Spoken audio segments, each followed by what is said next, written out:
On a tous probablement déjà tapé une phrase un peu folle dans un générateur d'images, juste pour le plaisir. Vous savez, un truc du genre une ville entièrement faite de sushis ou un astronaute qui se balade avec son cochon de compagnie.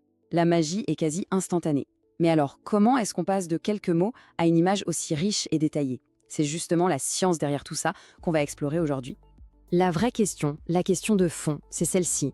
Comment une intelligence artificielle apprend-elle à créer des images si complexes, si pleines d'imagination, à partir d'une simple instruction textuelle?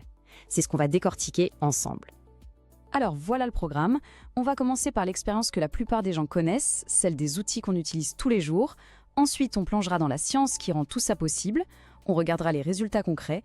Et enfin, on essaiera de voir ce que l'avenir nous réserve. Allez, on commence par un petit tour d'horizon des outils de création d'images les plus connus, ceux qui sont en train de redéfinir ce qu'on entend par créativité artificielle. En gros, il y a deux géants sur le marché.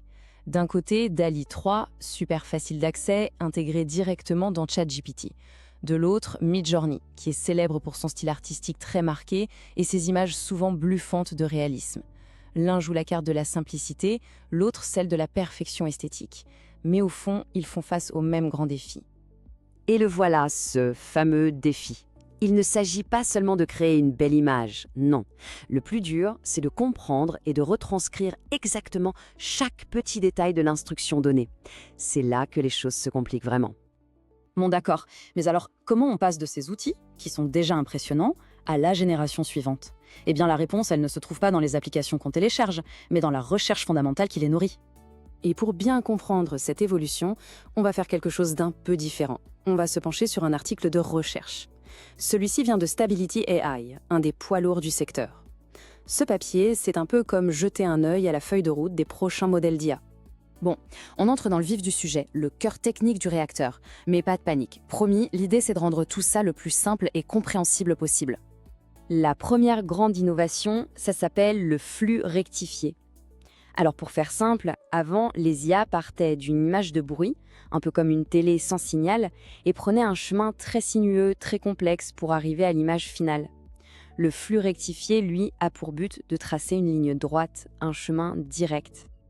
L'analogie du sculpteur, elle est parfaite pour ça. C'est comme si, au lieu de tailler son bloc de marbre un peu au hasard, le sculpteur savait exactement quel est le chemin le plus court pour arriver à sa statue. Ça veut dire quoi? Moins d'étapes, moins d'efforts inutiles et au final, moins d'erreurs. La deuxième innovation, elle, touche à l'architecture même du modèle, le MMDT. C'est une nouvelle version de l'architecture Transformer, oui, le même moteur qui fait tourner des outils comme ChatGPT. Ici, son objectif, c'est d'améliorer la communication entre les mots de la demande et les pixels de l'image. L'idée est vraiment la ligne. Au lieu de juste plaquer l'information du texte sur l'image, le modèle crée deux spécialistes à l'intérieur. Il y a un expert du langage et un expert de l'image. Chacun travaille de son côté, mais ils se parlent en permanence. Ce dialogue constant leur permet de se comprendre beaucoup mieux et donc d'être bien plus précis dans le résultat final. La théorie, c'est bien beau, mais est-ce que ça marche en pratique? C'est le moment de vérité. Voyons ce que ces innovations techniques apportent concrètement. Alors, qu'est-ce que ça donne dans les faits? Eh bien, les tests humains montrent que ce nouveau modèle est bien meilleur sur deux points qui d'habitude sont assez frustrants. D'abord, il arrive enfin à écrire du texte correct et lisible à l'intérieur des images. Et surtout, il fait pile poil ce qu'on lui demande, en respectant chaque détail de la consigne. Et cet exemple l'illustre à la perfection. Il suffit de voir la clarté du texte SD3 sur l'enseigne du bâtiment. Ce n'est pas seulement que la scène est belle, c'est que chaque élément de la demande est là. Le bateau à vapeur, le bâtiment en briques, l'enseigne, tout est respecté. Là, on passe à un niveau supérieur de créativité et de précision. Pensez-y, une ville de sushis, l'effet photo bien spécifique du tilt shift, l'ambiance lumineuse du soir. Le modèle a réussi à fusionner tous ces concepts complexes pour créer une image cohérente avec un niveau de détail assez fou. Cet exemple est peut-être le plus bluffant de tous, parce qu'il montre une vraie capacité de raisonnement spatial. Il y a une scène dans la scène. La scène principale, c'est le renard dans sa chambre. Et la scène secondaire, c'est le zèbre sur l'écran. Le modèle a compris qu'il fallait composer ces deux réalités distinctes dans une seule image. C'est un véritable exploit de compréhension. Et il y a une découverte assez contre-intuitive dans cette recherche. On pourrait penser qu'un modèle plus gros, plus intelligent, mettrait plus de temps à réfléchir, un peu comme un expert qui pèse le pour et le contre. Mais en fait, c'est tout l'inverse. Plus le modèle est grand, plus il est espace. Il trouve le bon chemin vers l'image finale plus vite, en moins d'étapes. Comme quoi, même pour une IA, L'expérience, ça paye. Cette dernière découverte nous amène tout droit à la conclusion de cette étude et, plus largement, à l'avenir de cette technologie. En un mot, tout est une question d'échelle. Ce graphique peut sembler un peu technique, mais ce qu'il raconte est en réalité très simple. Il mesure le taux d'erreur du modèle pendant qu'il apprend. Plus la courbe descend, plus l'IA devient bonne. Et ce qu'on observe, c'est une ligne qui descend, de manière stable et prévisible, à mesure qu'on augmente la taille du modèle et la quantité de données.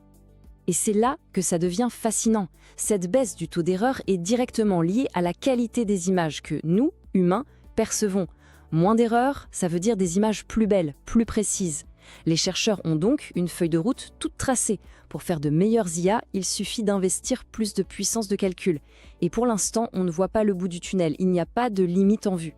Voilà, on a fait le tour. On est parti d'une simple phrase, d'une idée un peu folle, pour arriver à la science complexe qui la transforme en art. Du flux rectifié aux architectures multimodales, chaque nouvelle brique nous rapproche d'une IA capable non seulement d'imiter, mais de réellement comprendre et interpréter notre imagination.